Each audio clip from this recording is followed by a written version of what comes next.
I'm Dmae Roberts. I'm the executive producer of MediaRites, a local nonprofit since 1991 here, and also the host of this event. It is something dear to my heart. I also want to thank our supporters, the Ronni S. Lacroute Fund from through the Community Foundation and the Oregon Community Foundation, and also the city, what is it called? Portland Arts and Culture Arts Access Fund. Thank you for supporting this project. I want to promote the events that are coming up before I tell you more about what the Ism Storytellers Project is.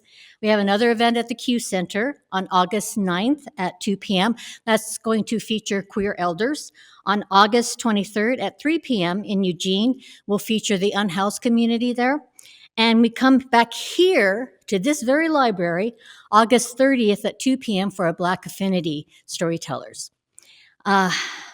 We started this project as a way to get back to basics, the basics of listening to each other, the basics of hearing each other, and to share in personal stories to find commonalities rather than divisions.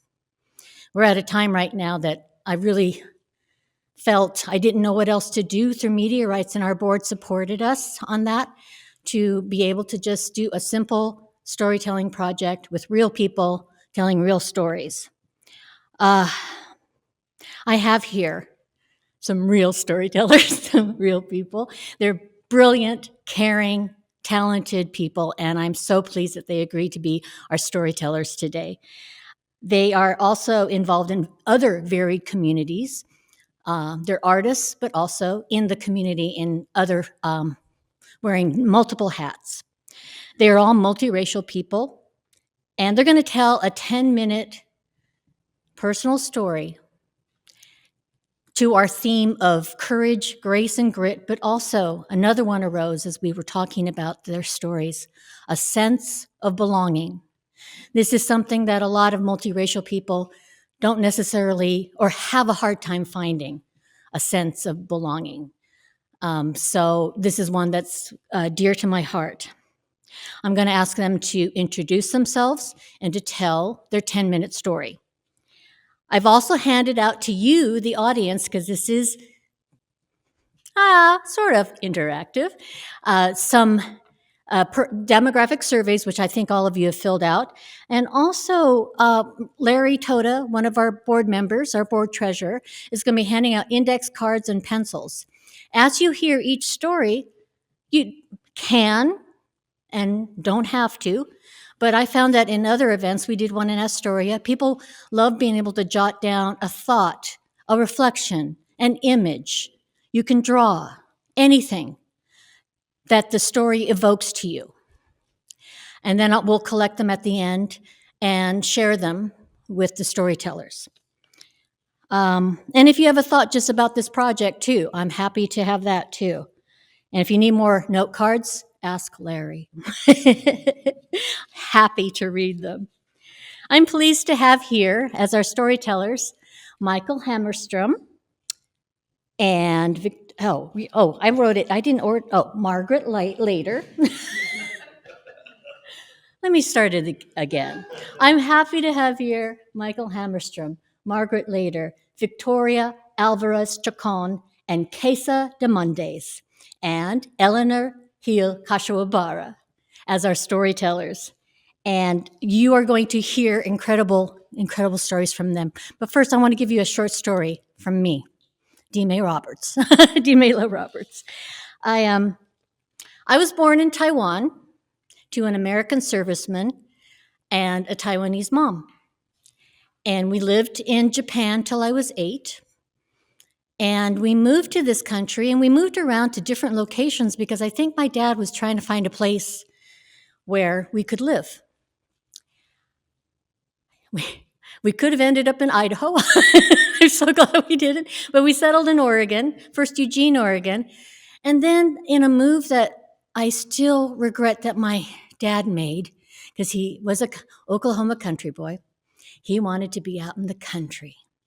So he moved us out to Junction City, about half an hour outside of Eugene, to air quotes, farmhouse that was 2 acres on scrub brush land that he never really did farm, but put some cows on and chickens and all that.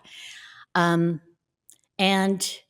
it was a town of, at that time, 2,000 mostly Scandinavian descendants of pioneers, and everybody had a street named after them or a lane. And we were the only interracial family. And on the first day of school, we were on the school bus coming home. My brother, I said my little brother and I, and my mom greeted us in front of our house where the bus was going to drop us off. And I heard from the back row to the front, all the kids saying, "They're Chinese." And it was like a bad thing. I didn't know it was a bad thing. And from that day on, we were treated differently. And my brother especially bore the brunt of it because he presented more Asian than I did. He was several grades below me. I didn't know at the time how they treated him. He would come home with bruises and just went from a very sweet, shy person to this inward, angry person. And so from 3rd grade through high school, he was bullied, harassed, and beat up. And he's still affected by that. Nobody knew what the term bullying was. My dad said, "You just have to tough it up, you're a man." And the school didn't do anything. And I didn't know about a lot of it, except some of the results. And so he endured that until high school. And then when he graduated, I was already in college, and I came back because it was his high school graduation. And he was trying to put on his cap and gown, and I saw how terrified he was, because I think they might have planned something for him. And I looked at him and I just said, "You don't have to go. You don't have to go." And he looked so relieved, because nobody told him he didn't have to. And so we ended up taking the picture of him with the cap and gown in our front yard. And he didn't have to go to this graduation where he feared so much of what was going to happen. And for me, that experience cemented me, that whole Junction City experience cemented me with the mission that we have to do something. I can't just not do anything in any way with whatever art that I'm and whatever discipline that I'm practicing. And so this is the reason we're here today. This is why we've done quite a few ISM projects. We did ISM monologues, which is the display that you came into. We did an ISM youth files with mental health during the pandemic for young people. And now we're doing the Ism Storytellers, because the isms don't seem to be going away, and there's so many of them. And that's why we call attention to it through MediaRites, and that's why we're here today. It is my sincere pleasure to present our first storyteller for the Ism Storyteller Project, with Michael Hammerstrom.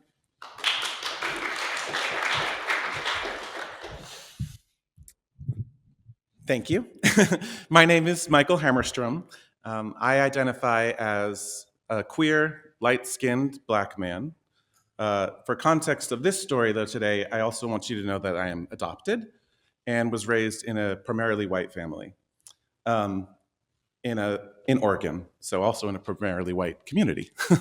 I am a performing artist, and I also work as an analyst for OPB. So these things also come up in my story, so I want you to have all that context ahead of time. Also, my process is that I brainstorm on paper and then just dump. So if you see, that's why there's all this writing here. It's just ignore, But I want to start today when I was 5 years old. So you picture little Michael running around in Aloha, Oregon. I lived right behind Aloha High School, if you know where that is. And every day after school, we would come home. Again, I was 5 years old, and our parents would essentially, preschool, kindergarten, elementary school, whatever it was, and they would say, okay, do your homework, and then go out and play. And then when sunset happens, come home for dinner. And somehow, miraculously, we all did. Just go out and play and then come home for dinner at sunset. One day, I remember playing out with the neighborhood kids, and I was getting a little rowdy. I wasn't like a violent kid or a bad kid, but I could get a little pushy or aggressive. And there was always an adult around, right? Like we weren't necessarily supervised, but I lived in a neighborhood where there's walking paths that connect different neighborhoods. So as a kid, it's an adventure. You can wander around, but we always ended up somewhere where someone knew one of us. And if they didn't, they were looking out for us. And one day in particular, there was a Black woman that was playing that role, kind of looking out for us, who I'd never seen before. And I was being my normal, sassy 5-year-old self. And she kind of, I wouldn't say disciplined, but definitely like kind of called me out. And I kind of shot some sass right back up at her. And she said, "I'm not one of your little friends."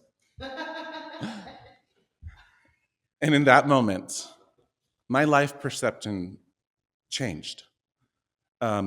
Because in the Black community, that's a proverb. I'm not one of your little friends. And a lot of Black folks probably know that and have heard that or something like that. I looked up some research on this, and a lot of the research, which is done mostly by white people, refers to this kind of parenting as traditional Black parenting. Of course, we've also heard of helicopter parenting. It's interesting how these labels only come to parents of color. But regardless, a lot of people nowadays, feel as though if they need to take a mental health day, they can. If they're feeling uncomfortable in an environment, they can step aside. If something is a little too much for them, they can take the space they need. And I think that's a wonderful thing. But what it's also done, I think, in this instant, maybe made us feel a little bit like, to be a parent, you also have to be your child's friend. I think that people get too caught up in like the technical definition of what that all means. Nobody is saying, because this Black woman said, "I'm not one of your little friends," that she's not my friend. That's not what she means. What these white researchers are missing is the piece about culture. Because for me, the way she spoke to me, with authority, yet polite and firm, made me feel seen, made me feel like I belonged, and also made me realize, oh, she's right. And I can tell you from that moment on, I played differently. More friendly, more inclusive, more welcoming. And at that moment, I learned what code switching was. And so I am going to use my notes to cheat a little bit from the English Oxford Dictionary. Code switching is the practice of alternating between two or more languages or varieties of language in conversation. So in context, the example they use is, as in with any social behavior, we pick up linguistic norms and learn to code switch according to context. Okay, that's very specific to language. Then I looked it up in the Urban Dictionary. Code switch: to customize your style of speech to the audience or group being addressed.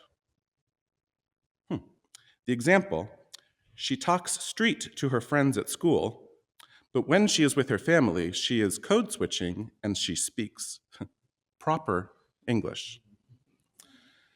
Regardless of maybe some issues I have with those particular words, what code switching is to people of color is survival.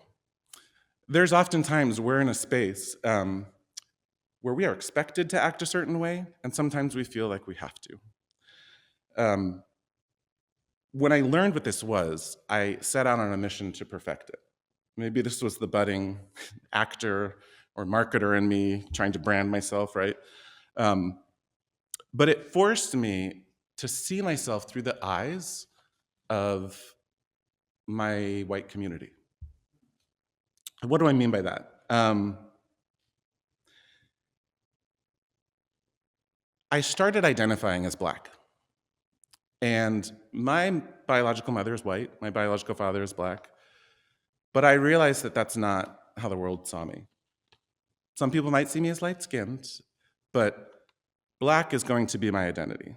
And fair or not, we're going to have to work twice as hard to disprove stereotypes that other people might have and to make my identity acceptable to others. So an example is in the job hunt, right? So I mentioned that I work at OPB now. I love public media, public broadcasting. I've worked much of my career there. And I will often be, credited in an article as an author or an editor. And my beat sometimes focuses on arts and culture, race. And I've literally gotten feedback that this story about, Black folks in America should probably have been written by someone Black, because they saw that it was written by Michael Hammerstrom. And they expected a Scandinavian blonde person, I suppose, which is how my father looks. And remember, I'm adopted, right? So it impacts me in every aspect of life, right? The old proverb of I'm too white to be Black and too Black to be white. And what I've noticed is that I feel safest in Black spaces and also the most judged for being too white. It's something we're working on. And the other way that this really impacts me, of course, is in my family life. And I want to be really transparent that I have wonderful, wonderful adoptive parents. Adopting me in 1979 was a profound thing for them to do. I was actually put up for adoption because my biological parents were underage and their parents wouldn't let them raise a biracial child. So my adoptive parents are wonderful people. I don't hold any resentment for them. But what they didn't do is expose me to a lot of Black culture as a young kid. So by the time I got to high school, I didn't know how I should act if I was pulled over by a cop. I didn't know how I should act if I was frisked at an airport in Montana. These are all true stories. But what they could have done, and listen, it was the 80s. They didn't know. They didn't have these tools available to them. They thought they were doing the best they could.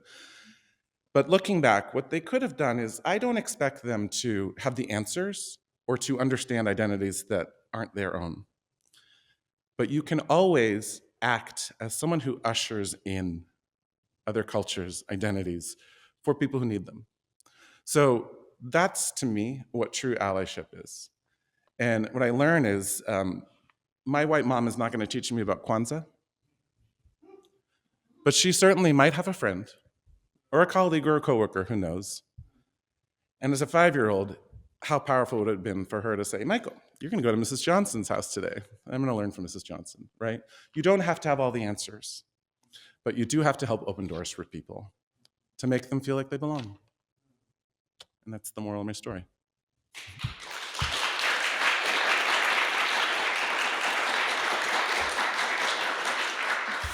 Thank you so much, and it's my pleasure to welcome Margaret.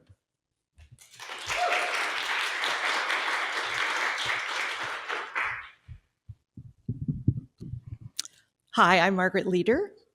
I'm a 63-year-old Japanese American, and I grew up in the South, and I'm very grateful to be a resident of Portland, Oregon for, since 1995, so I'm much more at home here. I want to share that today is a special day for me, and I will say, O tanjoubi omedetou gozaimasu to my mother, who would have been 96 years old today. My mother was born in Japan in a small town called Ogori in Yamaguchi Prefecture in 1929. It was a different world. The life she led was comfortable. They had property. They had station in life. She came from a family that had at one time been prominent samurai, but things kind of declined from a certain peak in history. The 30s were fine. She was growing up happy. She was number 10 of 12 children. She was the youngest daughter. But then the war happened, and everything turned upside down. My mom had to stop going to school when she was 14 or 15 because all the kids had to work. You couldn't go to school anymore. So from the small town she lived in to Hiroshima, she would go and work in a factory. She would sew uniforms or do any kind of project the kids needed to do because they had to. They were just trying to survive. And she knew hunger, and she knew fear. She knew the sound of B-29 bombers. She knew to hurry, finish dinner, hurry, you have to get in the shelter. When the bomb was dropped on Hiroshima, my mom was home. She wasn't in the city. But she was the oldest of the children at home. She would have just turned 16. And the family sent her into the town to find a relative, a doctor, that they didn't know what had happened to him. And they didn't know what that terrible bomb was. They had no idea. So she went in the city, and she searched, and she saw hell. There are many people in our families and our friends who might say, I've been through hell. It's terrible. I don't ever want you to go through something terrible. But my mom really did see hell. She saw so much destruction and corpses. And the worst, in the one time that she was able to talk to me about her experience, she said she saw those creatures that were walking around, and you couldn't tell their front from their back because they'd been so badly burned, and yet they were still alive and walking. My mother searched, and she found, I guess in a hospital because he was a doctor, that she found part of a body, and it had a European watch. And my uncle, the doctor, had a European watch. So she thought maybe that was his. So she took it off the corpse and found her way back home. The war ended at last. And then my mom got very sick. She'd been exposed to the radiation that was there in the city. And she was ill for months and months. While she was laying in a hospital and then at home, the Americans had brought magazines. And my mom was looking at magazines as she lay there recovering. Vogue magazine. And she saw these American women, European women, with their fashion and their style, their hats, their dresses, their shoes, and the English language on the pages. And that's the first gift that my mom taught me about, which was from that horrible, almost killed her experience, she found her purpose because she vowed as she looked at those magazines, I want to do this fashion. I want to master this language. Her older brother, Yuzo, Uncle Pen, they called him Pen because he was skinny, always very skinny, was brilliant. He was a scientist. He knew all sorts of things, and he coached her, tutored her in English, and made sure she felt confident. She mastered English. My incredible mother. She could take dictation. She could do shorthand in English. And she learned how to use the typewriter. She moved to Tokyo from her little town, and the pinnacle of her career, her happiest time in her life, she told me, was being the secretary of the commanding officer of an Air Force base. She was able to pay somebody to make the dresses that she wanted to wear and to get the hats to top her head. It was there, as she worked as an interpreter, that she met my dad, which may or may not have been the best decision for her. She didn't want to get married. She couldn't marry a Japanese man because she'd had radiation sickness and they couldn't make a match for her. So she told my dad, "No, thank you. No, thank you." But my dad went to my uncle, Uncle Pen, and persuaded him that he was a good match.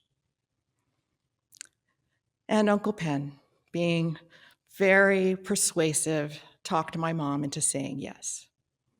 So they got married. And 2 years later, I was born.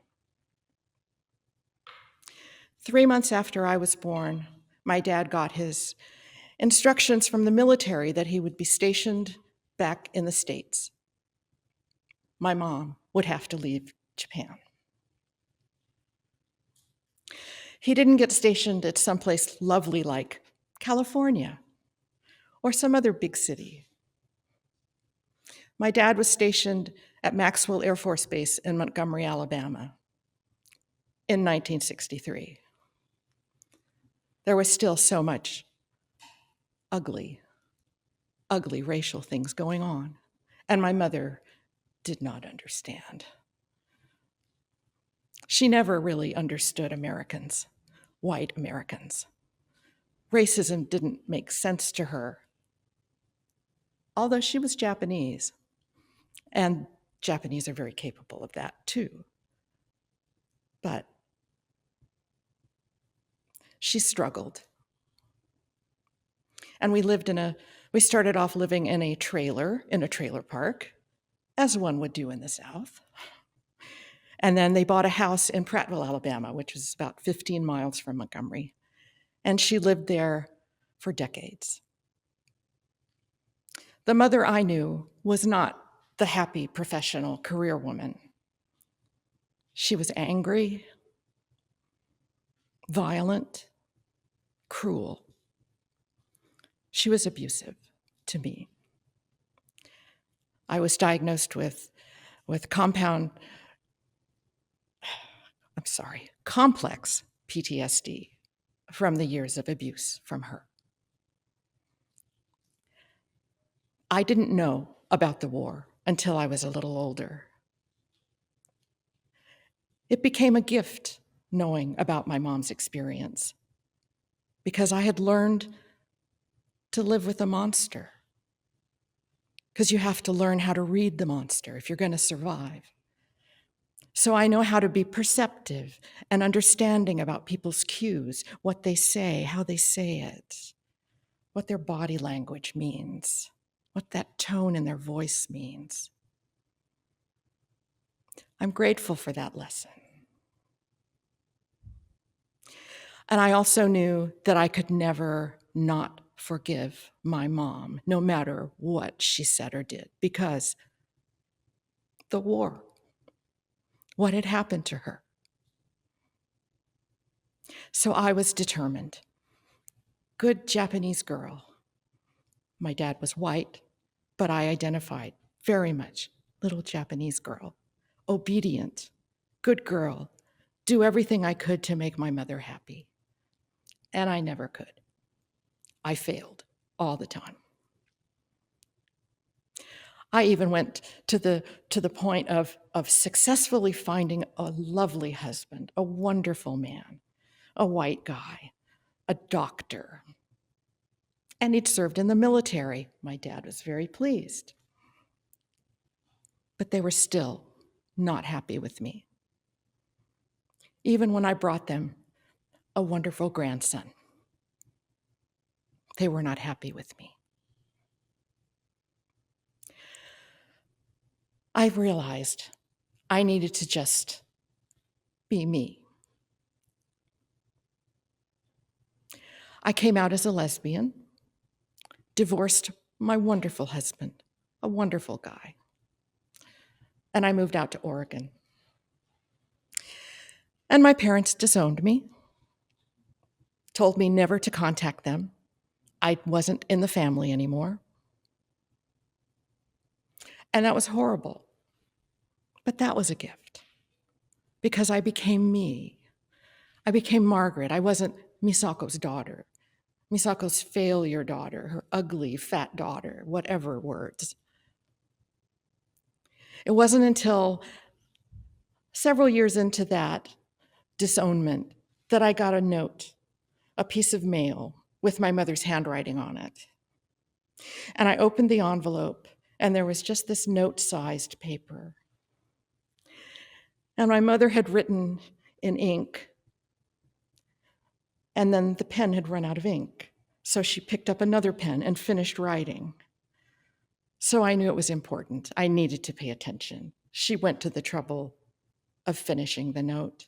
And it was that my dad, who had COPD and heart failure, that he wasn't doing well, and if I cared, I could come and visit him. I'm a good daughter. I'm a very good daughter. So I came back to my folks. I took care of them as best I could, helped my mom through the transition when my dad died. And I watched her blossom a little. She wasn't a wife anymore. She could watch Japan TV all she wanted to now. She would have Japanese music playing all the time. But sadly, not too many years into her independent life, she was diagnosed with dementia. And I had to do this terrible decision about how do I take care of my mom, who was still not pleased with me. I stayed with her when she had surgery because she had fallen and she had to have her back surgery. And she would take a shower and refuse to let me be in the bathroom with her to make sure she was safe. She wouldn't let me in. So as those 10, 15 minutes at a time, I would go through her little safe. She had a little fire safe. And there was the next gift my mother gave me, which was an envelope with a sheet of paper that was a power of attorney. She had done a power of attorney naming my dad, and if he wasn't alive, me, to take care of her. She had done that during the time that I'd been disowned, but she had still done that. With that document and the other gift that she gave me, which was she put my name on all the accounts, every checking account, savings account, her annuities, everything. My name was there, so it was so easy. I could take care of her. I brought her here to Oregon. I abducted her. I had to get her on an airplane and fly her here against her will.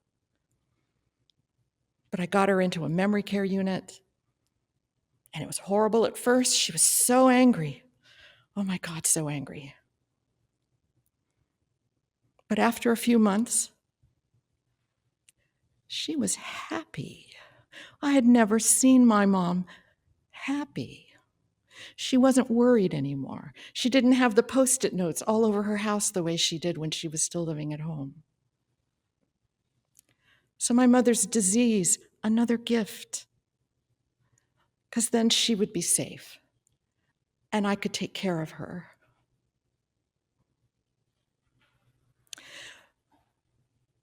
So there's awful things that can happen in your life that can turn into things that are gifts. The best gift that my mother ever gave me, though, was a card game. She taught me when I was a little kid, and we would play Hanafuda, a Japanese flower card game. If you know anybody with dementia, you know that the hardest thing is to spend time with them because they can't talk to you very well. You ask them a question, they answer, and then you have to think of another question, and they answer, and then you run out of questions. They can't do puzzles anymore. They can't walk. They can't do anything. But my mom could still play Hanafuda with me. So all the time she was in memory care, we would spend an hour, 2 hours, sometimes 3 hours on Sunday afternoons playing Hanafuda. And we would laugh, and we would play, and we would laugh, and we would play. So that gift of the time with her, with these cards, I was able to heal from all that abuse on my terms with my mother. So I bring this as a reminder always that you never know what the gift is on somebody's birthday or on Christmas. Those gifts may not matter at all. It's those other gifts that might bring peace and joy to you. O tanjoubi omedetou gozaimasu. Happy birthday, Mom. I miss you. Thank you. Next, it's Victoria.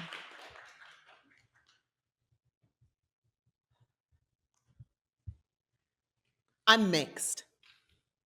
I don't like the phrase biracial. I learned very early on that biracial often means white plus, when I see myself as plus plus. 5 years old, I'm coming home from kindergarten and tears covering my face. My mom asked me what's wrong. No one looks like me. Like, oh yeah, we're in Siskiyou County, Mount Shasta. Everybody's white. I know. No, Mom, no one looks like me. You don't look like me. My sister doesn't look like me. Their skin is dark like mahogany and milky, and I'm this cup of caramel going on. She doesn't know what to do. She calls in the reinforcements. My grandma, who has some native blood in her, same valley, Siskiyou, once known as the Strawberry Valley. She comes, she holds me, she comforts me, and she also lets me know that this will be the rest of my life, that I will always be around people who don't look like me, because I'm unique and special. 10 years old, I'm hanging out with a playmate down the street. She wants to ride bikes. I don't have a bike. She wants to ride two-wheel bikes. I definitely don't have one of those. Her dad loans me her spare bike and offers to teach me how to ride it. Oh, so excited. I spend hours with him wiggling on the bars and finally get the hang of it. We go in for lunch, peanut butter and jelly sandwiches, and he starts asking questions. Weird questions that my 10-year-old brain doesn't understand why this grown-ass white man is asking. Sorry. Questions about my hair, questions about my family, but mostly questions about my dad. Where is he? I never see him around. Is he from the area? Is that how your mom got out here? And it all just kind of falls into place. He thinks my dad is white. That's why he offered for me to ride the bike. That's why he stepped in so kindly. And I let him know my dad's not white. Things changed with me and that girl. Playing together became less and less until not at all. And that's where I saw when you can't be fit into a box, people tend to ignore you. 12 years old, me and my mom are in Sacramento, California. Oh, thank God, Black people. I got all my cousins around me. I feel welcomed.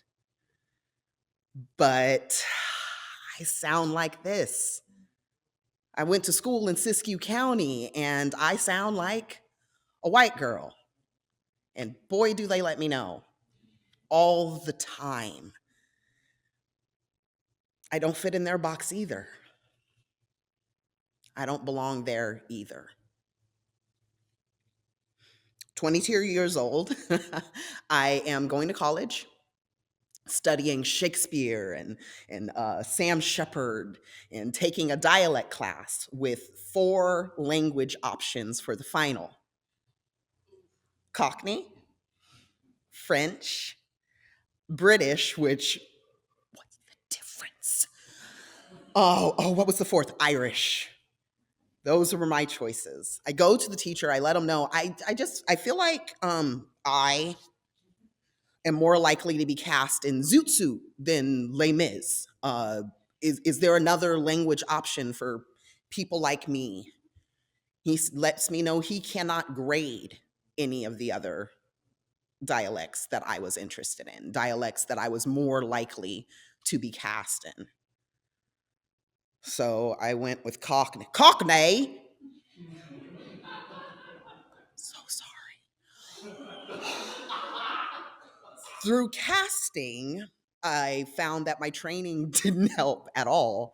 I'm going to movies like Boys in the Hood and The Color Purple to get the mannerisms that are needed for me to actually be cast in the roles that people see me in the box. 39 years old. This was last year, by the way. I'm asked to do a reading. The character is Mexican. Like there's entire scenes where she's just speaking Spanish. Like, okay, I only had a few days, so I go over what I can. I do what I can, which isn't a lot. Go in for the reading, explain to the director. I think my last name is what got me here, and I gotta tell you, there's no Spanish going on here. Try your best. I'm sure you'll do fine. My white co-actor had to save me on a few lines, jumping in, making the audience go wild because, yeah, he could speak Spanish better than I can. My name is Victoria Alvarez-Chacon. My dad lets me know all the time I'm not saying that right. My dad is Cuban. He's been here for 45 years.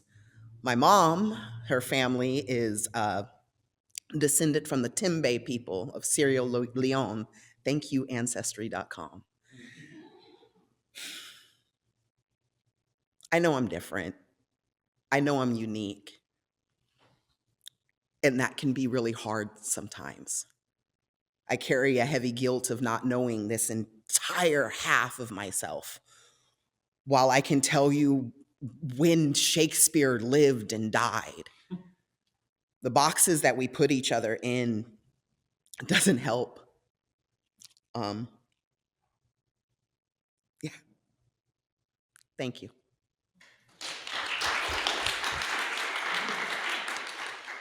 And I would like to welcome the wonderful, illustrious Quesa D'Mondays.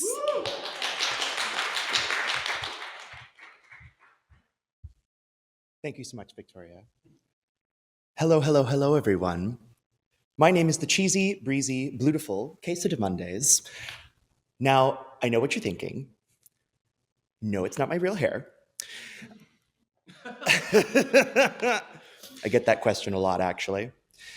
For the purposes of this story, I'm telling you my name is Quesa D'Mondays, but I'm going to talk to you a little bit about a person that I know named Alec.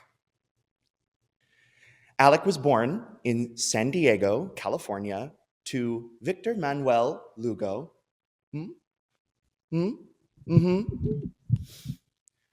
Alec was born in San Diego, California, to Victor Manuel Lugo and Mary Janicki Lugo. He is half Mexican, half white, and I'll let you guess which of the two parents is Mexican, Victor Manuel Lugo or Mary Janicki Lugo. So he is, for all intents and purposes, mixed, right? Living in California, has Mexican family members, has white family members, goes to a pretty diverse school, elementary, but has a very limited understanding of his identity. When he's 10, his parents move to Hawaii, the 50th state in the United States, and also one of the most culturally diverse places he has ever seen. There are many different people there, of many different skin tones, ethnicities, languages, cultures, religions, races. And he is worried about something else. He's worried he might be gay. And that takes up all of his time. He doesn't have time to think about what language he's speaking or what skin color he is, or what skin color his father is, or why it matters so much that his mom is unhappy being a white woman living in a very culturally diverse place, or why his dad is trying so hard to act like a white person in a culturally diverse space. He gets bullied a lot. For no other reason that he's just not from Hawaii.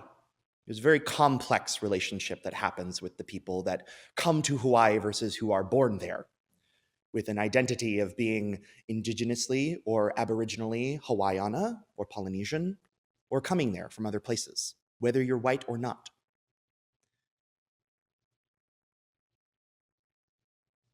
When he graduates high school, he decides to go to college at Pacific University, which is here in Oregon, by the way. He starts getting comments. Oh, what are you? Where are you from? And he said, I'm from Hawaii. And they're like, no. Where are you from? Like, what is your background? And I'm like, he's like, my dad is, my mom, I'm from California originally. And then I moved to Hawaii when it's like, no. And he has no idea how to answer these questions. People keep looking at him and saying, what are you? You're something. I know you're something. He decides to go to school for theater. Very, very fun. Where definitely identity is not super important. What's important is the stories, telling the stories. You can be anything. That was what attracted him so much to it. And he gets into the department and he starts working on things and he starts becoming this person, this artist, person that he is very proud to become. For the first time, he feels like he finally has some kind of identity to latch onto. And in that time, when he's at university, he also comes out as bi first and then gay. Another identity to have, something that makes him, but none of which help him answer the question of, what are you? You look like you're from somewhere. He always knew he was Mexican. He always knew that his mom was white and that his dad was Mexican. But the history of where he came from and what he was made almost explicitly, intentionally unknown to him. It was only after I graduated college with my degree in theater and film and media production, 2 art degrees, great idea, that he started understanding what he was. And he started identifying as Mexican, American. Let's clarify. When he would go into audition rooms, he would notice that people would look at him different. He was getting called in for different roles. He was getting called in for stuff that was interesting. He had never been cast in stuff like this before, but he was willing to give it a shot, right? Working mostly in musical theater, you're kind of just like, oh, I hope that they pay attention to what my vocal range is or the roles that I've played before. But he's also getting called in to play parts that are like bit parts, immigrants, people that speak languages he doesn't speak. And he thinks that this is what can give him an edge. Finally, somebody wants to want him because he's brown, I guess. 2016 is when he graduates, and not too long after that, there is an election that votes into presidency, something that comes up where you have to start talking a little bit more about identity. And he calls his dad, and he says, "Dad, aren't you afraid about what's happening?" He's a dark-skinned Mexican man. And he says, "Well, that's fine. We're Americans. We don't have to worry about that." And you say, "Are you sure? Because I don't know if they care about that." And it's around that time that I understand that my dad grew up being very, very afraid of being the person that he was. He was bullied into not being that. Being one of 7 children in his family, my grandparents, Alex's grandparents, immigrated here from Mexico, bringing over 6 daughters and then having 1 child, my dad. My dad wanted to be American. He wanted all of his kids to be American. He didn't want us to be different. And it was from that point that I kind of realized, oh, I'm mixed. And that's kind of brand new to me, being 22 years old. So life continues. I start figuring out what those identities are, and also figuring out how to be gay and mixed and brown and a product of immigration and an artist. All of these things coming together, intersecting, intertwining. It's not fair that I have to figure this out when I also need to participate in capitalism and pay rent. Lots happens in between that time. But about 18 months ago, Alec gets introduced to the world of drag. Drag is such a unique art form. If you don't know it, you're all doing drag all the time, so too bad. You don't do it as well as I do, but that's not the point. Drag is a cobbled together art form. You don't go to school for it. No one teaches you how to do it outside of the people who know how to do it. There's a long history of it coming from ballroom culture, from people who were kicked out of other places where they weren't accepted, so they created their own space. Drag saved me in a time when I needed it the most. And it was around that time that doing drag, you get to come up with your own identity, who you want to be. It was something where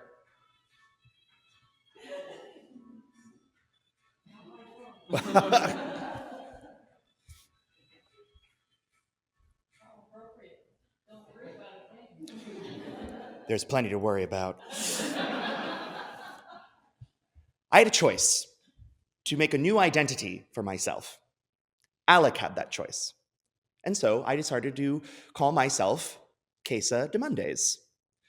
Coming from my relationship to coming from my relationship to the only thing that connected to me to my culture, or the thing that I felt connected me most to my culture, which was food. People continue to not see me as Mexican, as a product of immigration, as a brown person, as a person of color, but I choose to wear it that way. I did not choose to be brown. I did not choose to be a product of immigration. I did not choose to be gay, but I did choose to have those things be something that I wear very proudly. I'm not afraid to be the person that I am. I'm not afraid to come up here and talk to you about it. People want me to be afraid to talk about it. People from all sides of the spectrum, white people, Mexican people, drag artists, other gay people, people who have suffered so much hurt from other places. But being mixed and being queer, and now being a drag performer, has given me this wonderful perspective, an understanding that the way that you are born and the person that you are is inevitable. but you get to make choices about how you want to wear that on your sleeve. I walked into rooms and nobody knew what I was, but they knew I was something. I let so many other people for so many years decide what I was. I'm not letting that happen anymore. People want to say that I have this chameleon effect, that I could move in and out of groups however I wanted to. Well, I want to move in and out of groups the way that I want to, not the way that they want to. Sometimes I think about how things could have been different. And honestly, I'm so glad that they ended up the way that they did. I was worried my dad wasn't going to accept me for being gay. I was worried that I wasn't going to be brown enough for people, white enough for people. I wasn't going to be enough. I never felt like I was enough. And now, sometimes in this new era of who I am, I feel like I'm too much. There's no way to win in that rule set. So I create my own rule set, and I'm winning all the time. I create my own victories, I create my own successes, because I'm tired of letting people define what I am. The intersections of being queer, of being brown, of being a product of immigration, of being an artist. When you mix red and yellow, you don't call it red-yellow, you call it orange. When you mix orange with red, you don't call it red-orange, you call it blood orange. We have the capacity to make new things. We don't have to exist within the rigid structures that we grew up with. And even if it takes you 30 years to figure it out, I hope that you do, because I have never been happier to be the person that I am right now. Thank you.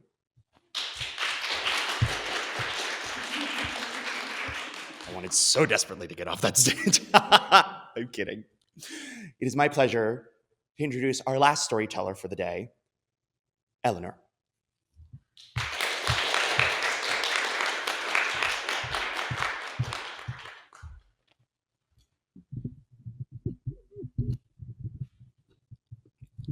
Hello, everyone. My name is Eleanor Gil-Kashiwabara, and I identify as Latina. I'm also a member of a multiracial ethnic cultural family, and I am mother to two mixed-race daughters. And I am also a psychologist whose mission in my work as a psychologist is to support individuals and support mental health professionals to work more competently with individuals who've experienced racial trauma, cultural trauma, linguistic trauma.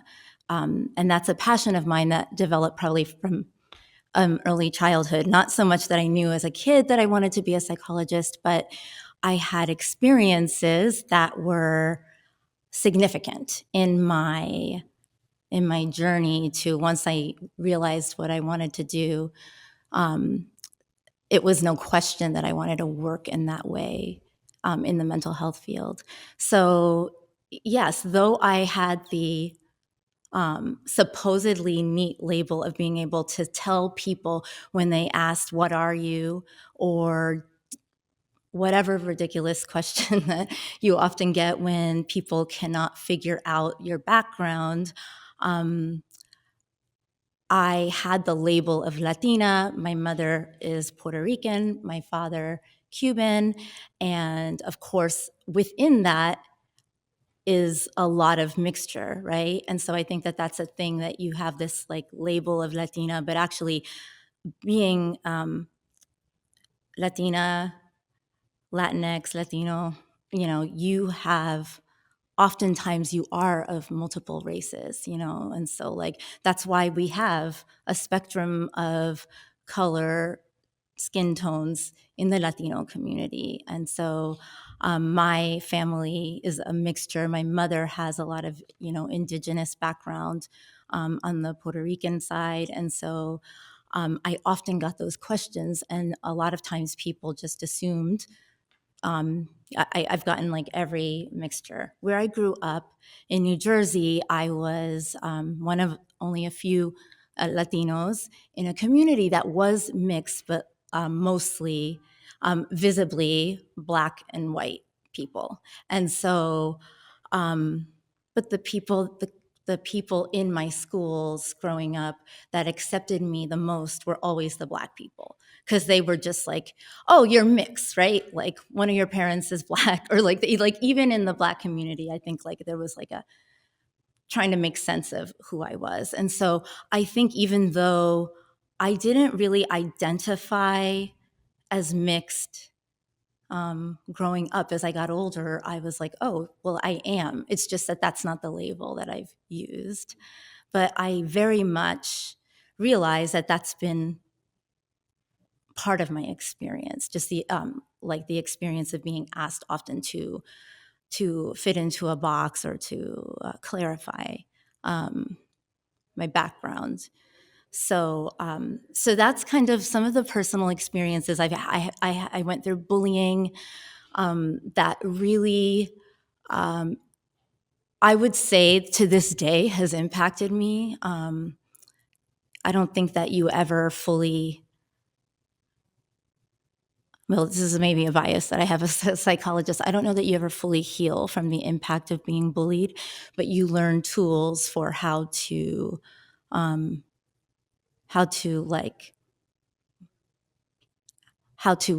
do the best that you can through the rest of your life as a result of that. So I was severely bullied in elementary school and middle school. And then, I was just very sensitive, which anyone is sensitive to bullying. But I just realized at a certain point in my high school years and, college, that I really wanted to become a psychologist. And I just always knew what I want to do is work with kids of color, families of color, people who have had this pain, and just support the journey in identifying as a person who thrives and not, and just has a connection to who they are and has pride. And that's easier said than done when you have a lot of racial trauma in your daily life. And I think that, in my personal journey too, what ended up happening was eventually I met my husband, John, who is Korean and Japanese background. And then we had 2 daughters. So becoming a mother to Latina Asian girls was like, as a psychologist in this field, it was like this enormous, like, I just want to provide. And my parents were supportive, especially my mother, because I was raised in a single mother household. And so, my parents were supportive, but there was also just so much that I think I just needed, to cope with the bullying. And it wasn't, I think she did a great job. She was a great mom. And I just think that some of the mental health impact wasn't at the forefront at times. And so for me, I already knew my girls were going to experience othering, right? And so I knew that. But I wanted to be in kind of like, I'm moved by all the stories, but as Victoria shared, like this is going to be a thing in your life. This is going to be something you have to deal with. But at the same time, I wanted to teach my kids that. I'm sorry, my mouth is so dry. I just need like water or something. Thank you. I wanted to teach my girls that they get to be all of who they are, which is easier said than done. And And it's just something that's easier said than done, but it was something that I had a personal mission to do. Thank you. I literally cannot speak. So it was really, really important to me that my daughters understood that they could embrace all of who they were. And I didn't want them to be a quarter this, a quarter that, a quarter this, a quarter that. And as someone who teaches, equity and inclusion to mental health agencies, to providers, to schools, we all can step in it. It doesn't matter our background. It doesn't matter, what we know from lived experience. We also don't know a lot from our own experience because we know what we experience in our bodies and in our backgrounds and where we come from and who raised us. And so I felt like I stepped in at moment when my older daughter, who's now 20, but when she was 11, she is an actor and she had booked her first professional show, but she was talking to me. Maybe it was more when she was 13 or 14. She was talking to me about some of the experiences she had. She had auditioned for a show where the character was Latina, but she phenotypically presents as Asian, and people don't know that she's also Latina, that she speaks fluent Spanish, that she's identifies, I've always wanted her to identify with all of her background. So she said, yeah, but Mom, when I go into an audition room, I don't even feel like I can say that I can claim that as my background because people don't see me that way. And it was one of those moments where I felt like an idiot because here I was like, you just get to be all of those things. Don't compartmentalize yourself. And even though I got asked a lot of the questions that multiracial people get asked, who will say I'm, whether it's multiracial, biracial, I had the label of Latina, but my daughters were like, I walk into a room and everyone thinks I'm Asian, but I'm actually mixed race. And, they just were having a different experience than me because the boxes were different for them. And so I think that it was one of those moments where I just felt like, yeah, duh. But I just felt like I had, I don't want to say failed as a mother because I don't want to use the word failure. But I felt like I had overlooked something important. And so I share that, I think, because, it's something I do with my trainings when I am training other providers or teachers or just having this discussion with colleagues is that, we all make errors. And what's most important is to be able to grow and hear and understand that all of our experiences, even if we're in the same box or whatever you want to call it, are different, even within that. So I guess, I also have the same process as Michael with having notes on a paper that I need to look at, even if I'm not reading him. But I guess, what I wanted to share was that this sense of belonging, or maybe lack of belonging, I think is the common thread. Finding a way to belong. I think that's a common thread for all of the stories and in the work that I do professionally and that I think we all engage in, whether, from an art lens or the multiple lenses that we work and relate to each other. And so I think, as Dmae had shared in the beginning, this has always been relevant, but it just feels like really important right now. There is a lot of fear. There's a lot of stuff going on. And I think that I'm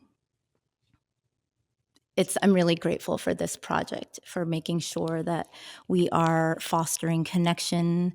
And I think that the best way to do that is through stories. And so I got the time check, so I'm kind of wanting to wrap here. But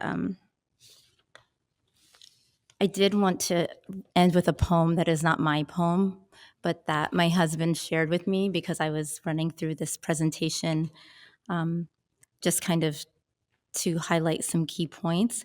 And I just thought that it really was a nice way to end in thinking about multiracial, multiple identities. And it's called Pied Beauty. And it's by the poet, Gerard. I cannot see his name because of my glasses are not on, but Gerard Manley Hopkins.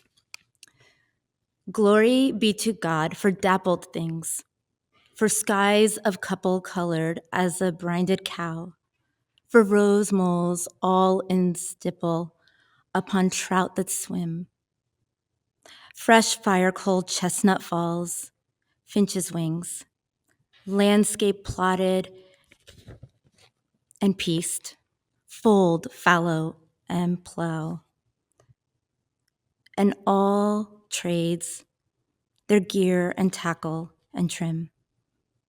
All things counter, original, spare, strange. Whatever is fiddle, freckled, who knows how, with swift, slow, sweet, sour, a dazzle dim, he fathers forth, whose beauty is past change. Praise him.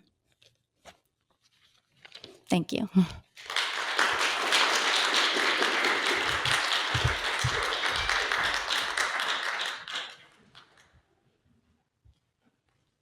If only I could have heard stories like this when I was growing up. Thank you all for being here today, and thank you for just being in the room. You know, so often it's just being in the room right now.